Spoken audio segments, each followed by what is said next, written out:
তিনবারের প্রধানমন্ত্রী বেগম খালেদা জিয়া আমাদের মেজে আর নাই, এটা তো আপনারা সবাই জানেন।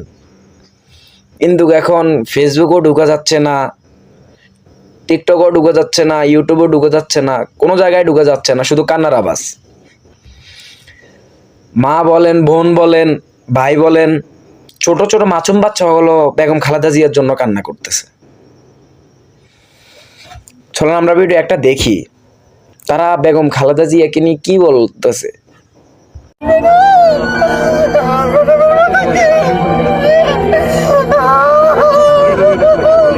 পৃথিবীর মধ্যে নেতৃত্ব এবং দেশপ্রেমের প্রতীক হিসাবে প্রমাণ করে গেছে। যারা ম্যাডামকে দেখছে তারা বলতে পারবে যে কতটুকু দেশপ্রেমিক হারিয়েছে।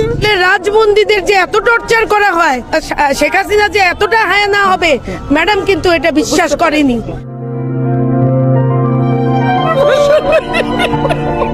যারা ম্যাডামকে দেখছে তারা বলতে পারবে যে কতটুকু দেশপ্রেমিক হারিয়েছে। খুবই ভারাক্রান্ত হৃদয় নিয়ে আমরা বলতেছি, আমরা জাতীয়তাবাদী মহিলা দল তথা সারা দেশের 18 কোটি জনগণ আমরা খুবই শোকাহত এবং মর্মাহত। আপনারা দেশবাসী যারা আছেন, মিডিয়া ফোকাস করেন, আপনারা সবাই দোয়া করবেন, এটাই চাওয়া, কিছু বলার নেই এখন। আজকের এই দিনটা হাসিনার টর্চারে, হাসিনার অত্যাচারে আজকের এই দিন আমাদের দেখতে হয়েছে।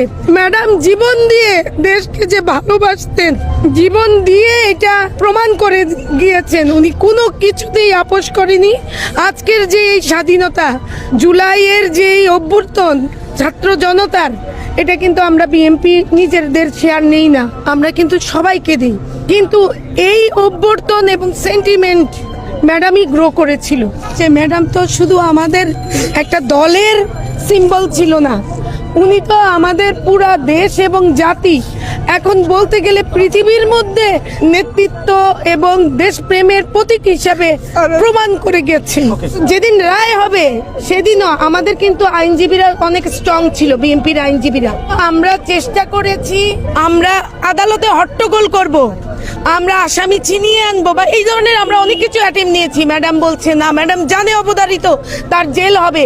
ম্যাডাম বলেছে যে না, তোমরা অনেক বেশি সুশৃঙ্খল থাকবা, বরঞ্চ আমাদেরকে রাগ করেছে, আইন মেনে থাকতে হবে, তোমরা কোনো আইনের বাইরে কিছু করতে পারবে না।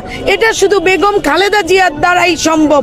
এই বিস্ময়কর একটা দৃশ্য, আমরা চাইলে কিন্তু ম্যাডামকে ওই দিন ছিনিয়ে নিতে পারতাম। 18 সালে উনি যেদিন বন্দী হয়েছে, কিন্তু ম্যাডামের তখন একই ছিল যে আইন মেনে আমি